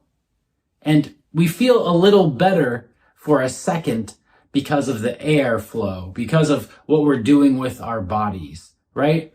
And it also shows that we are taking back control of how we feel. We're taking back control of our body. So when you're in a conversation or someone's in front of you, it might be strange to, right? That's strange, okay? But you can do it very subtly. You can do it very secretly, right? You're speaking with someone and now it's your turn to speak, and you can just say, and then you can start speaking. And this is not strange at all, because all you need to do is take a breath and smile. And smiling is a natural part of speaking English. So you need to smile. Don't forget to smile. It's very important. Now, if you want to learn more strategies for losing your fear of speaking English, then we have our 3-hack guide, and it's free right now if you click the link under this video. So go grab that guide and then write a comment under this video and tell me, are you afraid of speaking English? And why do you have that fear? What do you think is going to happen? Now that you've watched this whole video, why do you think you have that fear? Write in the comments down below and let me know. And don't forget to press like and subscribe. Thank you so much for watching, and I'll see you in the next one. Just talk like a normal human being. How difficult is it? You would not believe how many times I talk to students. They say, I need to improve my English. I need to improve my pronunciation. They say my level isn't high enough. They say all these words, and then they call it fluency, right? They say that their English isn't fluent and they need to be more fluent in English. It is complete crap. So many people come and they say, Chris, help me with my English. And you know what? They already have good English. It's just that they've worked with some kind of teacher or coach. Those are the worst. When somebody calls themselves a language coach, you should just run very fast in the opposite direction. You know, they come to me and they say that somebody told them their pronunciation isn't good enough, their grammar isn't good enough, they don't know enough words. It's complete crap. Okay? It's not true at all. They come to me and they say, like, Chris, can you help me with this? Please help me. Because, I mean, they know that I'm pretty good at this thing, right? I've been doing it for 15 years. And, you know, I have all kinds of hundreds and hundreds of testimonials, worked with a lot of different people. And I'm going to give it to them straight, right? I just tell them what it really is. And I hate it when they say that, because a lot of times what it is that the coach that they worked with, the person, the teacher that they worked with, just told them to say a bunch of stuff that nobody really says. It's terrible. They talk like a robot. They talk like a book. You know, they use Duolingo. They talk like a flying owl, like a cartoon character. You know, they don't talk like a human.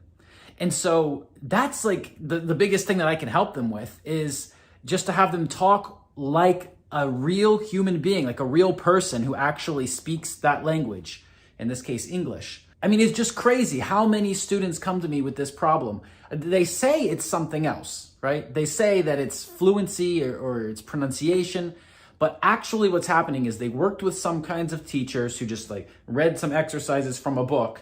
They're like, okay, give me an example of present simple. Give me an example of past perfect. It's so annoying. Nobody who's a native speaker even thinks about those words. They never say those words. I mean, I live in the United States right here. Like, I'm from the United States. I live here. I talk to people like my neighbors and real people here. Nobody ever says that. And about 90% of the population wouldn't even know what that meant. Like, if I went to my neighbor and I was like, give me an example of past perfect, he'd probably tell me to go screw myself. He'd say, what? Like, what are you even talking about? Nobody says that. And so that's really the biggest problem. Like, if you're watching this video because you're learning English and you want to be more fluent, then what that really means is to be more human. It means to talk like a real person, how a real person talks. It means not to speak like a robot, like a cartoon character on an app, not to speak like a book. You know, you don't have to have perfect grammar. You need to just want to do something in your life. You want to get something done. You want to take action, and you just need to speak in order to do that, right? Like, if you go to a restaurant, you want food. They don't care if you speak with mistakes, right? They don't care if you say the word in a weird way. That's fine. There's a lot of weird people around here. People speak in different ways anyways, right? Like, people in different parts of the country, they speak differently. A lot of times when someone hears you speaking differently, they don't even think that you're from a different country. They just think that you're from a different state, or maybe like another country that's nearby that still speaks English. A lot of times when I'm with my foreign friends and they go somewhere and they speak with an accent, the person who is at the restaurant or wherever we're at, the person doesn't think that they're from a country that doesn't speak English. They start to say, oh, are you from Canada? Because they just think, oh, this person speaks a little different from how a little differently from how we speak here. So probably they're from somewhere else, right? That's what happens all the time. But most importantly, they still think that they're speaking like a human being. When someone doesn't speak like a human, that's when people give them these strange looks and they act like, I don't understand what you're saying. And then it's just terrible because then people don't want to continue the conversation. And that's what happens when you do what most of these teachers out here teach you to do, okay? They're trying to get you to learn all of these rules and saying that the rules are more important than anything else. What you really need to do is you need to speak like a human being, okay? That's what you really need to do. So if you watch this video to learn how to speak more fluently or whatever, whatever reason you're watching videos on the internet to try to improve your language, which let's be honest, that's already kind of weird, right? Like, how are you gonna be better at speaking the language just by watching a video? That doesn't make sense, does it? For whatever reason that you decided to watch this video today, the main thing that you need to know is that you speak like a human, like a real person, when you speak with other real humans. That's it, Like, the world has told students for so long that you need to learn languages from books, that you need to learn languages by watching movies, that you need to learn languages by sitting in a classroom and repeating what someone says in this artificial situation. It's not real, right? Like when you're in the class, or you remember from school, or maybe you went to a language school, or maybe you've been in lessons that are like that too. We're gonna pretend that people really talk like this, but they don't, right? That's the teacher-student dynamic. That's not the way normal conversations happen in real life. You know that, I know that, everybody knows that, but for some reason, they think that that's the real way that people learn a language. It's not. That's why there's this thing called immersion, where people go to other countries and they live there. And when you're in the place, you have to learn how to speak to real human beings. Otherwise, you just don't survive. So that's why it works, right? That's the whole reason why, like when you're a child and you're growing up and you're learning the language, you just don't get what you want if you don't learn how to speak, right? You start by making noises. You're like, like my daughter, she's 1 year old. That's what she does right now, right? And so she's starting to say some words, and she knows that if she says the word and the person understands her, then she's going to get what she wants. Amazing, right? You should take English lessons with my 1 year old daughter, because speaking with a real human being is way more effective than speaking with a teacher or, God forbid, a coach, language coach, who is going to tell you that you have to follow all of these rules in order for you to speak correctly. What does that even mean? What does it even mean to speak correctly? You're speaking to get a result. Maybe that's a result at work. Maybe that's a result with a friendship or a relationship, right? It doesn't matter, because the person just needs to understand you and you need to understand them. And then that needs to move forward to a result. If you get stuck thinking about what's right and not right, correct and not correct within the language itself, people just don't want to interact with you anymore, okay? That's not how real communication works. Nobody is analyzing your speech. It's to move forward and to come to a result. If you want to practice speaking with real people, I have a program, English Every Day is the name of it, where we actually practice speaking with people. Surprise, actually speaking with real people, real conversations, real topics, things that you would actually talk about in real life. That's how you learn a language.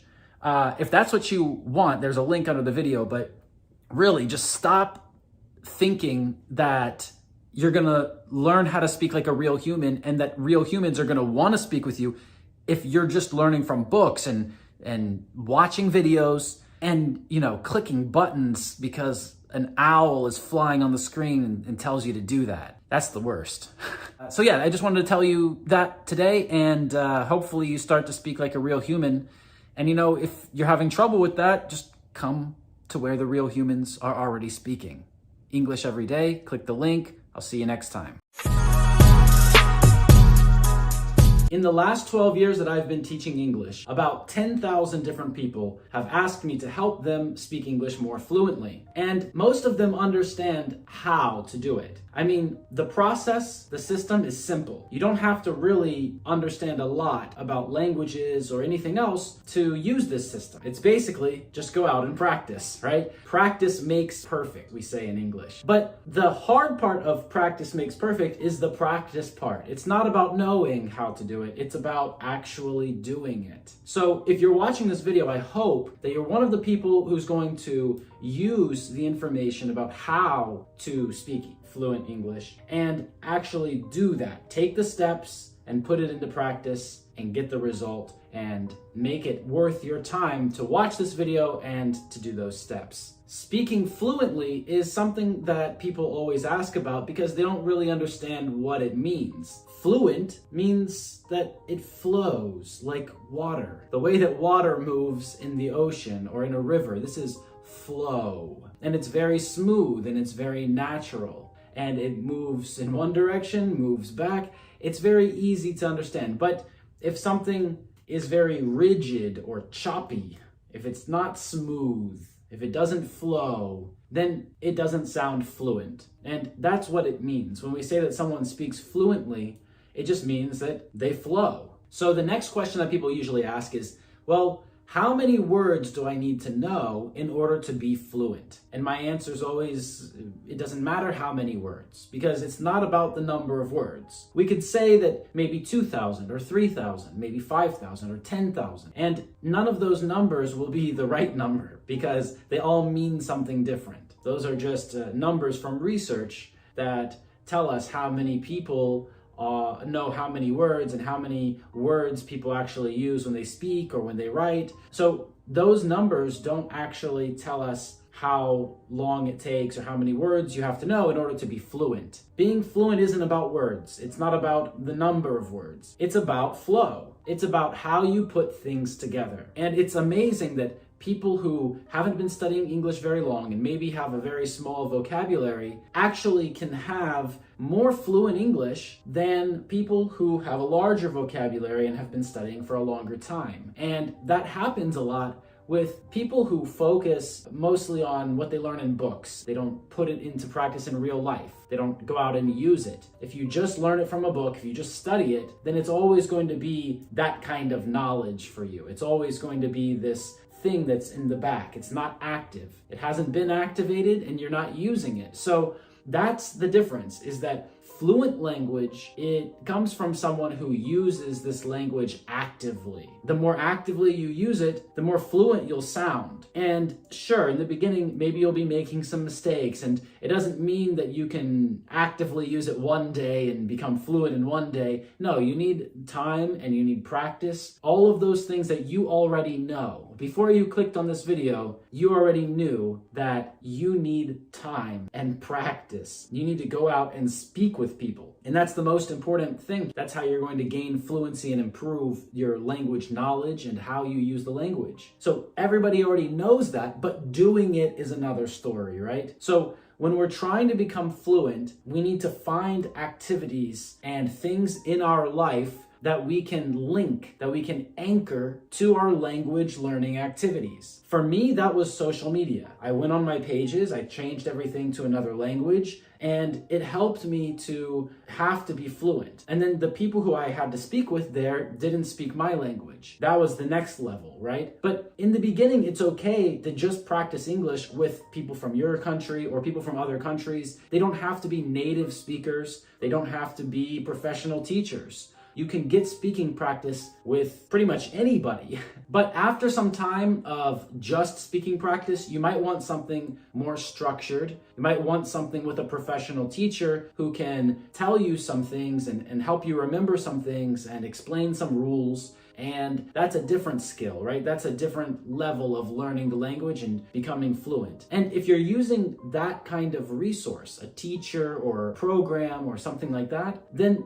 you're studying differently than a person who is just meeting people and speaking, right? These are two different things that are happening, studying something and actually using it. So we need to remember that when we think about fluency. We need to study things so that we understand how it works. We understand the theory and the philosophy maybe of the language, but how it is really used and using it like that ourselves and putting the right words and the right phrases in the right situations in real life, that's a different skill, and we need to practice that too. And that is what most people will recognize as being fluent. Don't worry about knowing everything and focus on being able to put the right words and phrases into the right situations and getting as much speaking practice as you can so that you understand the differences with sounds and how words need to change grammatically to make it correct in a sentence. So that's how you'll become fluent, not by focusing on the number of words that you know, and not by focusing on every small rule in grammar so that you're never going to make a mistake. Everybody makes mistakes. I've probably made a few mistakes during this video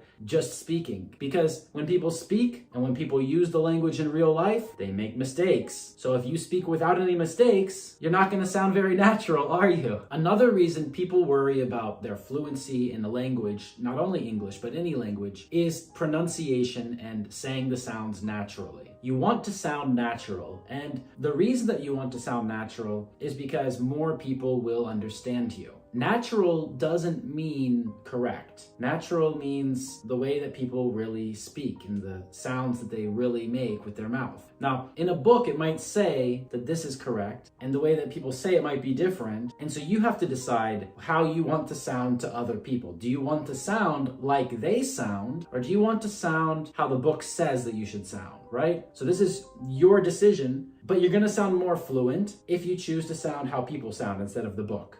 And people who focus too much on learning academic language and high-level language and formal language, they usually can't find a lot of situations where they can use those things, and then they try to use them in informal situations, and it sounds like they don't know the language. Another big part of speaking fluently is knowing some inside jokes. Inside jokes in English, this means jokes that only a small group of people know. For example, maybe I have a friend John and another friend Mike, and only the three of us have a special joke about something. So if we say a special word, then we will all laugh and other people won't understand what we're talking about. This is called an inside joke. Now, in English, we also have a lot of inside jokes. What I mean is we have a lot of idioms. We have a lot of phrasal verbs. We have a lot of different words that could have a lot of different meanings. So you could change the meaning or think of the same thing differently and send a different message or have a different meaning that you communicate. So understanding these things and using them, basically putting the right words and phrases into the right situations, is a big part of fluency. Now, how do you get there and how do you learn that? You only learn it by practicing it and taking risks where you're probably going to be wrong. I remember a few times when I tried to take this risk and use something that I thought was like an inside joke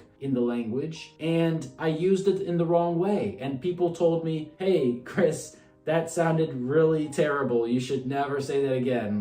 That was a really bad mistake. So I learned the hard way, right? You have to be ready to make mistakes. That's part of fluency. A big part of becoming fluent in English is making mistakes. And that's the opposite of what you probably thought before you watched this video. You probably thought, I need to try to be correct to be fluent. But really, you need to make mistakes because you're only going to learn those special things that will help you gain fluency by making mistakes and learning from them. There's no other way, because you can't learn everything from the book. And even if you do, you can't remember all of it and then put it all into action every time. Maybe you don't know which rule you're supposed to use, or maybe you don't know if there's any rule at all. So sometimes you just have to guess. And that's what fluent communication overall, it's about making good guesses. People who don't make guesses and people who don't take risks when they're practicing the language, they don't get the larger benefit of learning from their mistakes. So people who take risks and make those mistakes, they're really gaining a lot. Even though in the short term or that situation, everyone might laugh or make a joke about the thing that they said that wasn't right, that's okay, because all of those jokes and all of those people laughing helps that person remember it that much more. And sometimes that's the best way to learn. Another thing that you need to remember about fluency is that fluency does not equal fast. In fact, some people try to speak more quickly than they should, and it makes them sound less fluent. Because if they were fluent, they would just speak the correct speed,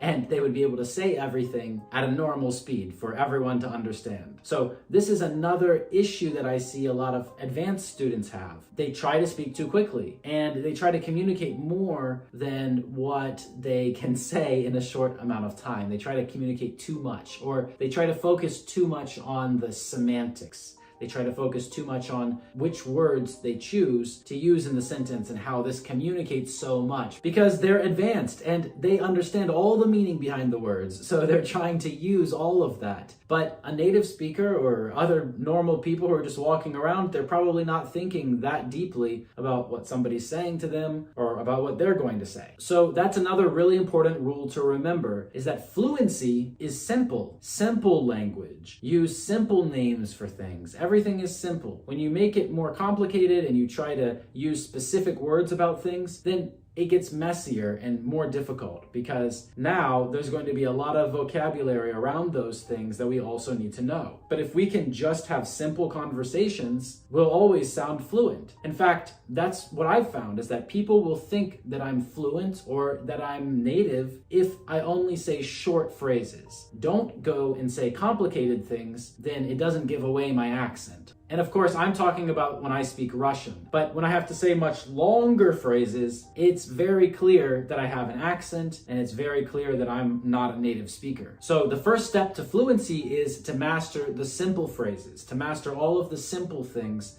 and to be able to say them correctly with the right grammar, the right intonation, pronunciation, all of that. We have an idiom in English, we like to say, you have to walk before you run. And that's another thing that people who are trying to become more fluent usually have a problem with too. They're trying to do things in a very complicated way. They're trying to use complicated, advanced vocabulary because they don't have any other opportunities to do it. So they're trying to find the right situation, and they're overusing phrases that we don't use very often. They might be trying to use technical language, or they might try to fight about the meanings of words or about what someone means specifically, and they try to focus on the meaning. This is not fluency. This is just advanced knowledge of the language, but fluency and using it day to day is much simpler than that.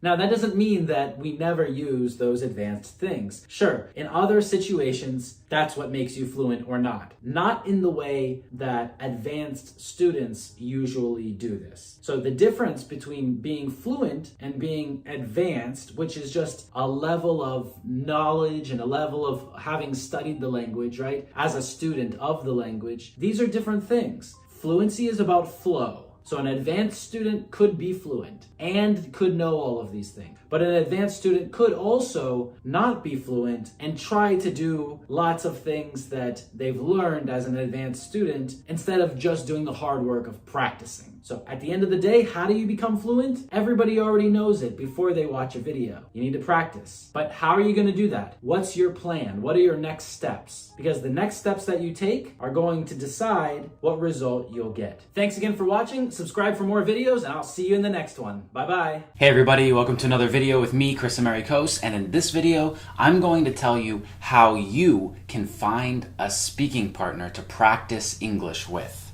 It doesn't matter where you're located in the world, and it doesn't matter what your level of English is right now. I'm going to tell you how you can find the right speaking partner so that you can get speaking practice and you can improve your English. Let's go. All right, first of all, let's talk about what a speaking partner really is, because a lot of people are confused about that. Sometimes people come to me and they say, Chris, I need to practice my English and I need to practice it with you because you're a native speaker. That doesn't really make sense to me, because speaking practice is just about practicing speaking, and it doesn't matter who you're practicing with. But if you are practicing with a native speaker or a non-native speaker, there are some different strategies that you can use to improve your English the most in the shortest period of time. So first of all, let's talk about speaking practice with native speakers.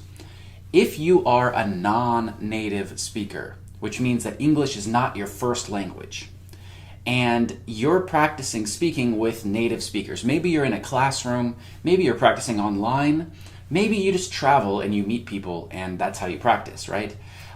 Any of those methods are fine, but what you need to remember is that when you're practicing with a native speaker, it might be a little more difficult for you. Usually we can understand people who have a similar accent or come from a similar place to ourselves. So if you're from Thailand, then it might be easier for you to understand other people from Thailand. They all speak with a Thai accent. And then when you meet someone from the United Kingdom, from the UK, their accent is different and it's harder for you to understand them. That's completely natural and that happens all the time and you don't have to worry. Just you need to know some strategies for how to deal with the situation. So what usually happens is when I see non-native speakers and native speakers interacting and non-native speakers think of it like speaking practice, well, what happens is usually they don't listen to the native speaker 100%. They're thinking and they're trying to understand and they're trying to decide what some of these words mean. They're trying to understand this new type of pronunciation that they hear, and they can really get slowed down. And what we need to do when we're trying to understand a native speaker of another language is we need to slow ourselves down. We're thinking too fast, we're thinking about too many things. We need to slow down. We need to listen. One of the biggest problems with speaking that I've found in my students from all over the world, and we have 24/7 speaking practice with native speakers on my website, chrisamericos.com. So one thing that I've noticed is that a lot of non-native speakers, they don't listen to the whole sentence, or they don't listen to what the native speakers say and then think about why they said it. So we need to think about why. That's the second strategy, and why requires a little more listening. First of all, when you're speaking to the native speaker will do a couple different things. Usually a native speaker will use active listening. Active listening is when a person's talking to us and we say, yeah, okay, I hear you. Okay, go on, yeah. Oh, wow, great. Right? So they're not just listening. If you speak to someone and they just look at you with a flat expression, then it doesn't help you understand if they understand you, right? You might never know if the person really understood you. And that's a problem. So you want to listen and you want to understand why they're saying these things. They're not saying these things because they want to stop you from talking. Some native speakers, they use very active listening. They say these things all the time. And what happens is a lot of non-native speakers might feel that they were interrupted, that the native speaker wants to start talking. That's not what's happening. They're just showing you that they hear you. Now, another thing that a lot of native speakers do is a lot of native speakers will repeat what you said to you, right? And they don't do this just because they like repeating it. They're usually doing this because you made a mistake. It's not polite for native English speakers to correct other English speakers' speech. It's just not polite. It's not the right thing to do in our culture. So that's why usually when you meet a native speaker, especially one who's not a teacher, they don't want to correct you. They're not going to say, oh, that's wrong. You should say it this way, right? They're not going to do that to you. What they will do is they will repeat what you said back to you, and they will say it the correct way. Now, native speakers who do this, they're actually trying to help you, and that's great. So as a non-native speaker, what you should do is you should listen for that. That if they're repeating it back to you, but they changed something, what you want to do is not just continue talking. You want to repeat the correct way. This will make the native speaker feel that you listened to their correction, you understood why they repeated what you said, and it will help you learn and remember better because now it actually came out of your mouth. So this is a really, really good strategy, and I see a lot of people ignoring this and not using it when they're practicing with native speakers. And it's sad because it's so easy, right? So let me give you an example. Let's say that Juan comes to me and starts talking. He says, "Chris, I like videos your." Well, that's wrong, right? We should say, "I like your videos." So me, native speaker, talking to Juan, I hear him make this mistake and I say to him, "Oh, you like my videos? Thank you." So I didn't repeat exactly the words he said. I didn't say, "I like your videos," right? That's what a teacher might do. A teacher might show you and underline which word needs to be changed. They might tell you that it's a mistake. But native speakers who aren't teachers usually don't do that because it's rude. It's not polite in our culture. So instead, they will say it back to you from their point of view, right? So again, Juan says, "I like videos your," and I say, "Oh, you like my videos. Thank you." And the conversation can continue. Or Juan can can do it the useful way, and he can repeat it back again. He can say, "Yes, I like your videos." And then me, native speaker Chris, says, "Great, yes, that's right." Right? So you need to think about it like that native speakers can actively listen to you, and they show you that by saying small words to let you know that they're listening and they understand. Native speakers also will repeat things back to you, and that's their way of correcting your mistakes. Now, what if you're not practicing with a native speaker? Is it useful? My answer is absolutely. In fact, most people in this world are non-native speakers, so it's going to be hard for you to always find a native speaker to practice with. And in the end, why do you need to practice with a native speaker at all?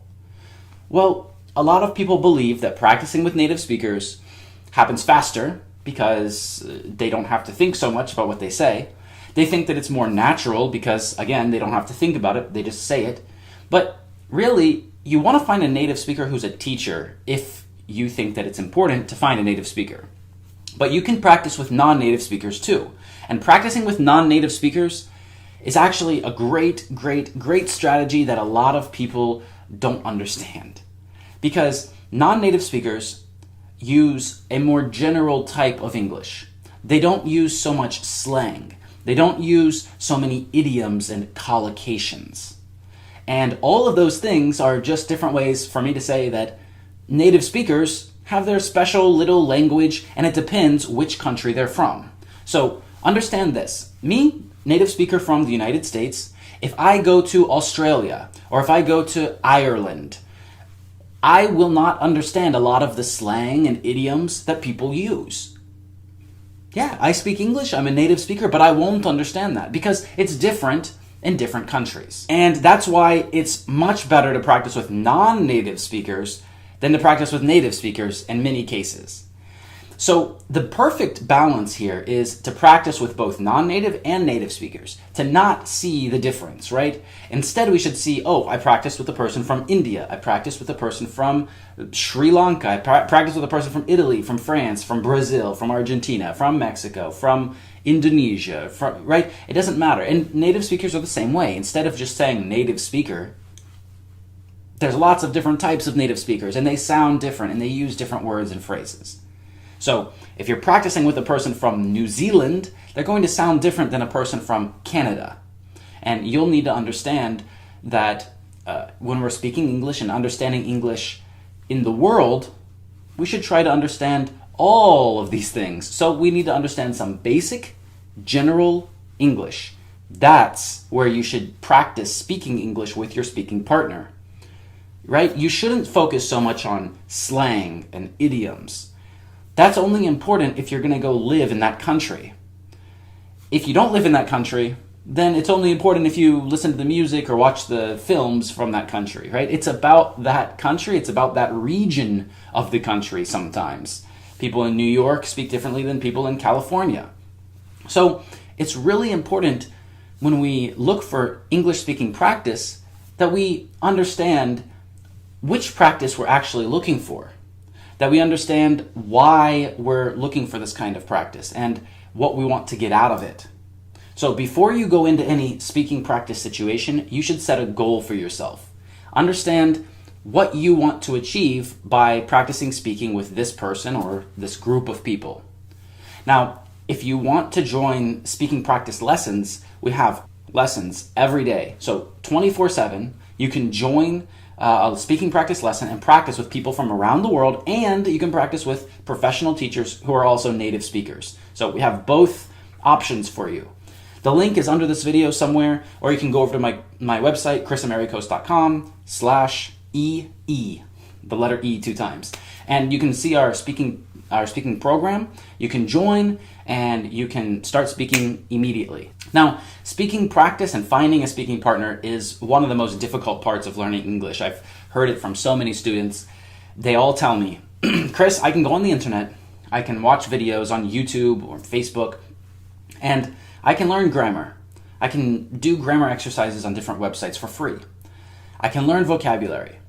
I can learn all of these things, but there's no one for me to practice speaking with, and there's no one who will correct my mistakes. So that's why it's good to have speaking practice with a professional teacher.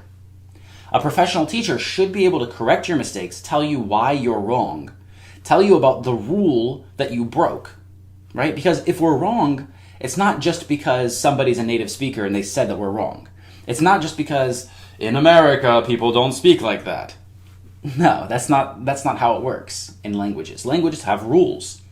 So a good teacher should be able to tell you which rule you broke to make that mistake.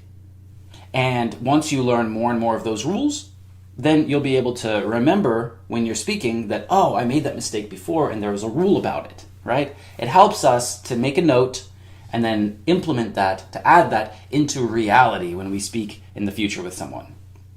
Now, the last thing I want to tell you about finding a speaking partner is where you look for speaking partners, because there are different kinds of people who are looking for different things, right?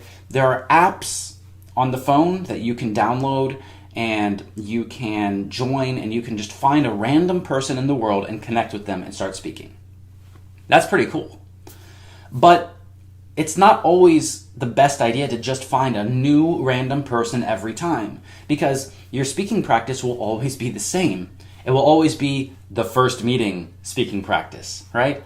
What you need to do is you need to find someone or some group of people who are committed to speaking practice, and they will stay with you for days, weeks, months, right? That way you can develop a relationship with them. It doesn't have to be a real relationship. It's just a language practice relationship. So for example, in my program, English Every Day, where we have 24/7 speaking practice, we do exactly that. We develop a kind of relationship with the students who join, and what we do is we try to take them from that first step in a relationship when you just meet someone and you say, hello, nice to meet you, sir, and all of these very polite, very proper things, and we want to move them to the informal type of conversations that people usually have.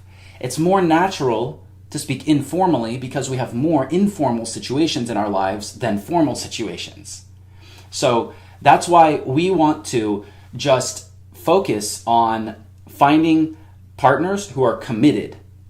Committed means that they have promised to do it, that they will not give up, that they will continue. And when you find a committed speaking partner, that person can really help you improve your English, and you can help them. You probably haven't thought about it from that perspective before. You probably haven't thought about it that way. But when you think about it, you are really helping someone else practice their English. You are a kind of teacher. And what you're doing when you go and have speaking practice with someone regularly is you are improving them. And That's really the most important thing that you can do, is help someone else. If you learn one word, you can teach a person who knows 0 words. And that's exactly why when you have speaking practice with someone, you should not just think of it as, how am I going to learn more English for me? You should think of it as, how am I going to learn more English so that I can help more people? You see, you become a carrier of the language. So once you pick this language up, now you carry it around with you and you can give it to other people. So I hope that this video helped you understand a little bit more about finding a speaking partner. And I hope that you understand that we have a really good option for you, 24/7 speaking practice. Just click the link under this video. I hope you liked this video. And if you did, just go ahead and press like, press subscribe, click that bell button so you get notified when I release new videos. And leave a comment down below. Let me know what else you would like to learn about. Thanks for watching. I'll see you in the next video. Bye-bye.